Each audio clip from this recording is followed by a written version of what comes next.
How's it going there, YouTube? So I'm coming today with a contest response for Ray from Philly, and I want to congratulate him on 600 subscribers. An exceptional accomplishment and milestone. If you're not familiar with Ray from Philly, I certainly recommend his channel. Go ahead and check it out. He has an exceptional collection of Hall of Fame vintage players, and also is a PSA registry guy, so does a lot of stuff related to those topics, so go ahead and check him out. And as for his contest, he was asking for two different components from us. The first was to show 3 Hall of Fame cards, 3 of our top Hall of Fame cards. And I normally try to do a theme for these, and I thought at first, well, since he's a Phillies fan, I'd try and show my 3 top Phillies items, but just wasn't that special, so I decided I was just going to go with 3 really unique items that I have and show those. So start off here with number 1. This is a 1934 Gaudi Premium, catalog designation of R309-2 of Mel Ott. Now, this item is really quite rare. I've only seen just a couple of this particular premium, and really only a few of any examples of this entire set. Now, the image that you see here of Mel Ott, this same image was the source photo for his 1933 Gaudi card, which is a lot more prestigious and a lot more valuable, but nowhere near as rare as this premium.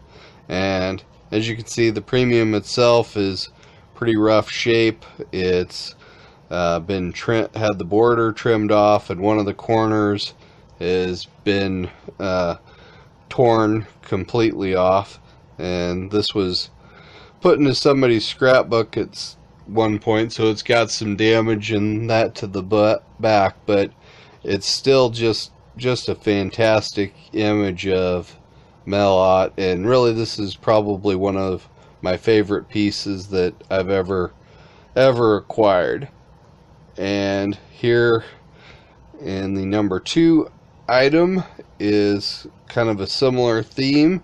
This is a 1937 Gaudi wide pen Type 4 Premium of Carl Hubble, and this one here you can see it's graded by SGC as a 5, and that is actually the highest grade that SGC has given one of these premiums.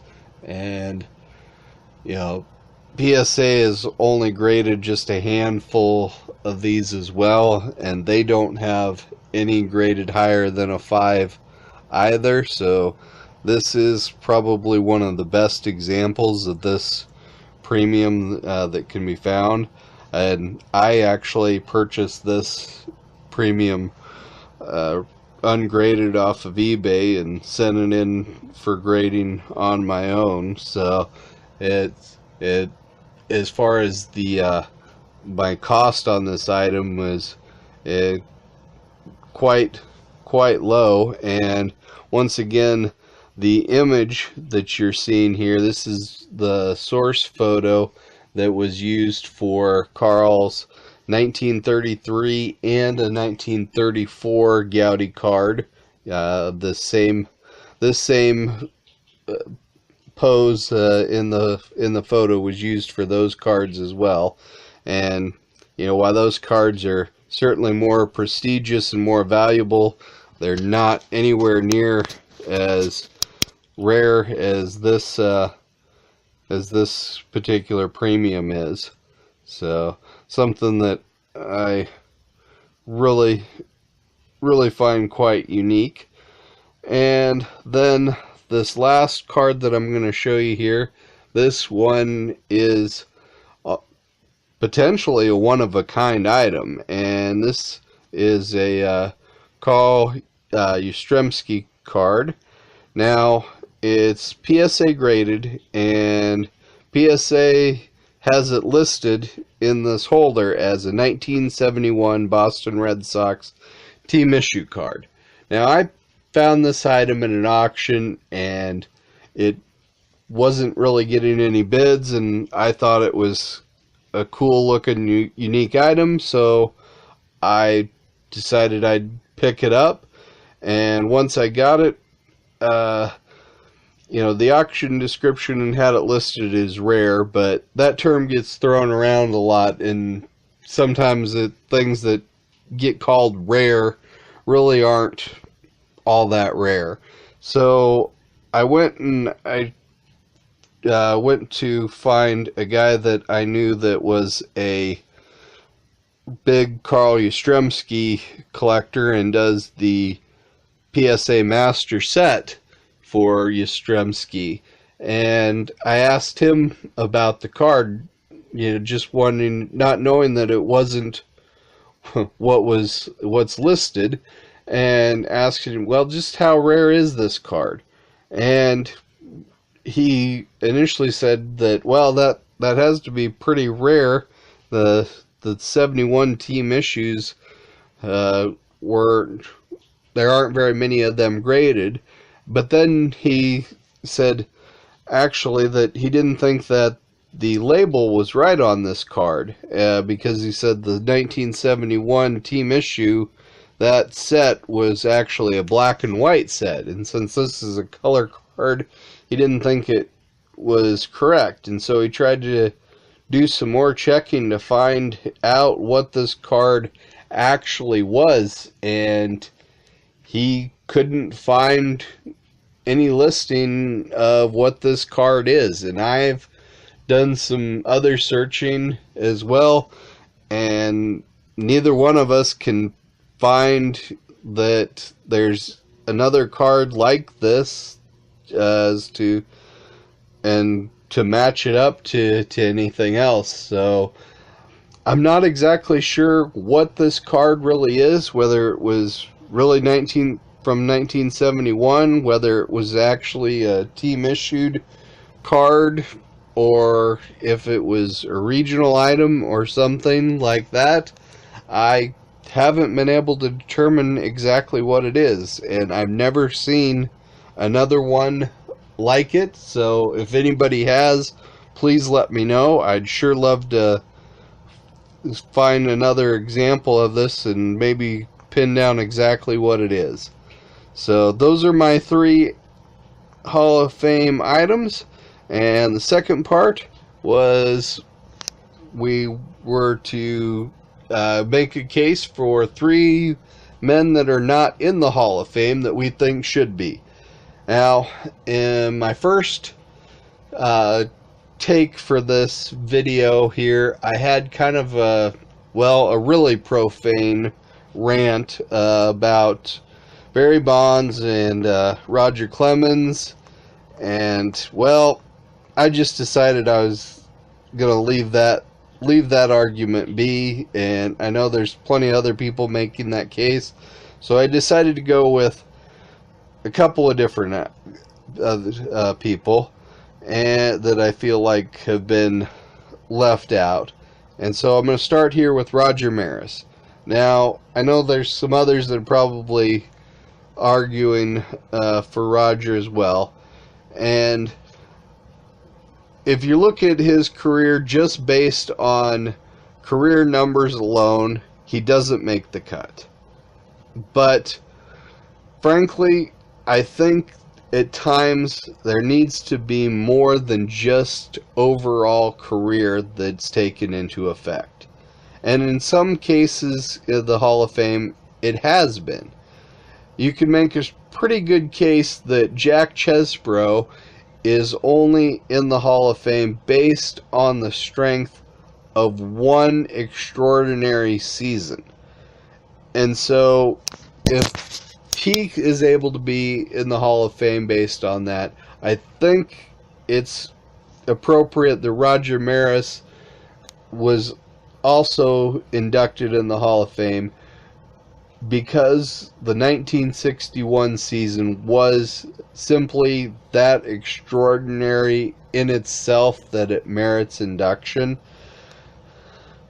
Breaking Babe Ruth's record was just so monumental that in a lot of ways I just don't feel you can adequately tell the story of the history of baseball without talking about Roger Maris. And because of that, I think that he deserves to be in the Hall of Fame on those grounds.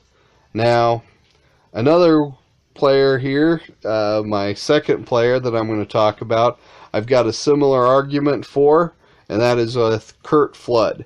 Now, Curt Flood had a long and rather successful major league career, but his career numbers, I'm not really going to talk to you about those because they're not that important, and they're not the reason why I think he belongs. He belongs in the Hall of Fame for his role in advocating for the ability for players to have more control over their own careers and where they played. And thanks to him, you have things in baseball that such as free agency and the 10-5 rule, which allows for veteran players that have been 10 years in the majors and 5 with their ball club to be able to have approval on whether or not that they get traded.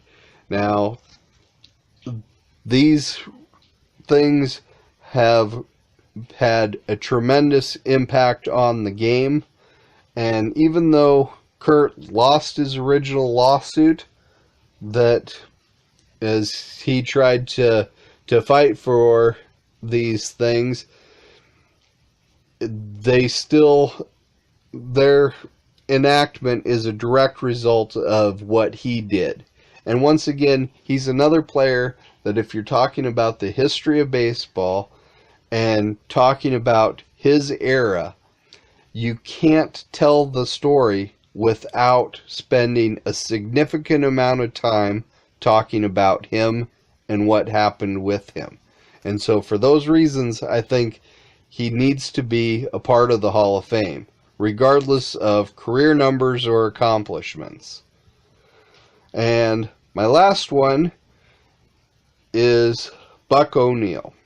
And this is another case where the Hall of Fame, it's a little bit inadequate at times, where the voting rules are set up where Buck O'Neil was a player, he was a manager, and he was also a contributor. Now, when the Hall of Fame has its voting, they want to tie everything into your go in under one of these categories. And so you have to be voted in, and all of your accomplishments in that one category must carry you in on the voting.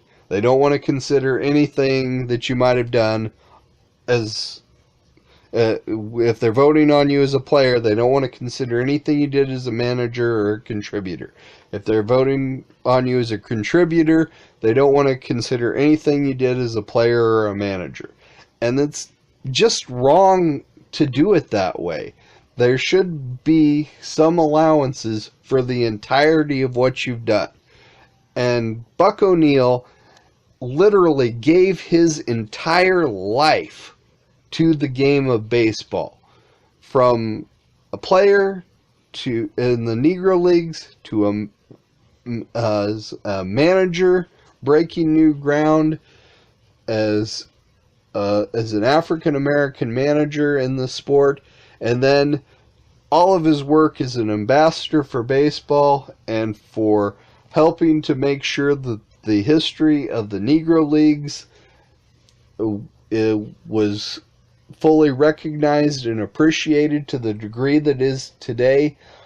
I don't know that that would be the case if it weren't for Buck O'Neil. And for all of those reasons, he needs to be in the Hall of Fame. He should have already been in there, and it's an absolute tragedy that if he does finally go in, it's going to be posthumously. And it's just, that's one of the worst things I can't stand, is when somebody that has deserved to be in there is finally gets their time, and it's after they've already passed and they're not there to be honored and recognized in person. So there we go. There's my response for you, Ray. Sorry I get a little long-winded on all of these, but I do want to take just a moment once again to say congratulations, and be sure to check out Ray, and I'll be catching everybody here on my next video. Talk to you later.